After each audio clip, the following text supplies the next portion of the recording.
Good evening, Professor. I will be talking during my Tort law assignment. My name is Lateef Aruna. I will be talking about the hazard at home place. This is my house, 66 Mosdale Crescent, and I'm going to show you the hazard that you can uh, face while at home.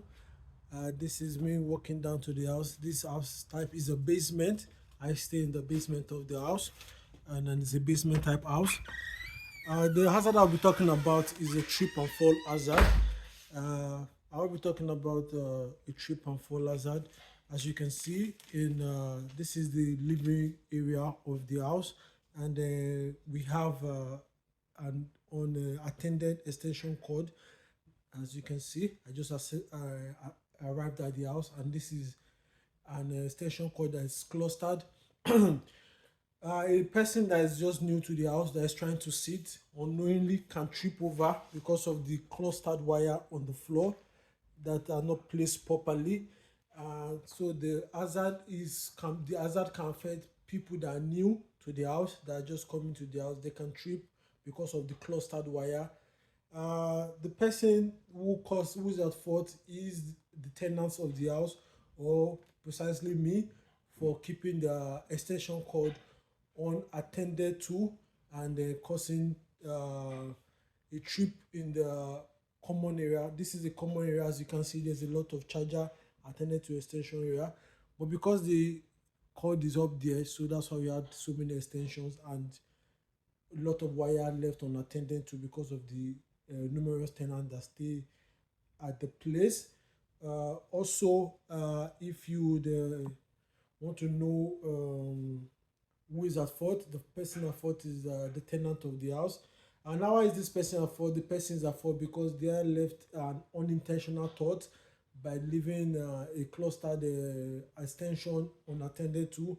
The wire should have been left neatly arranged, or the wire should have been tucked away whereby it cannot cause cluster or injure the person.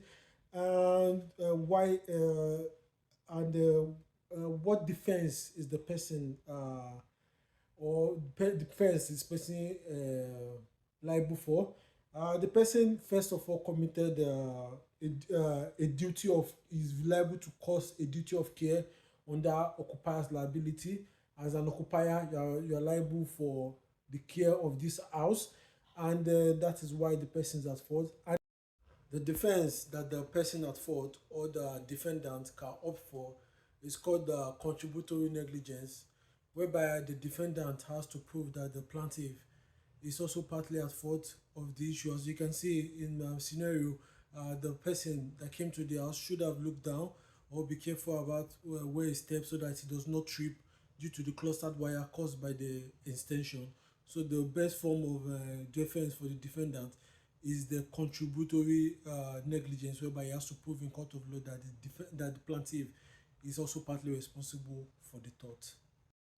I am here at No Freeze to discuss about the hazard at workplace. No Freeze is a shopping center, a mall where people come to shop.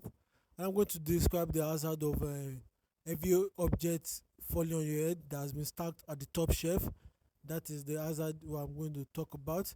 As you can see, I'm here at the shelf showing how objects are being stacked, heavy objects are being stacked above the shelf. And as you can see, this is the shelf. The risk that you can have is these heavy items on top of the shelf, they can fall on the shopper's head if they try to maybe shake the shelf or try to lift something from the middle shelf. Items at the top shelf that are not stacked properly, as you can see, or overstacked, can fall on your head. So the people at risk are the shopper. The person that has fault is, I can say, is the mall or the stacker that is working for the mall. As you can see, some of the items are stacked, overly stacked, and also stacked to the edge, and so it can be the stacker's fault. And how the person is at fault? Because this is as an occupier's liability, you have to care for your place, and they have neglected by not caring properly, like the rice that are stacked to the edge. If you try to drag the rice from the edge, it can fall off your head, and that's how they are fault. And the type of defense that they can go for, or I think that they can use, is that they can prove that the defender has failed to prove that this is a tort if by chance this thing fall on their head. Thank you.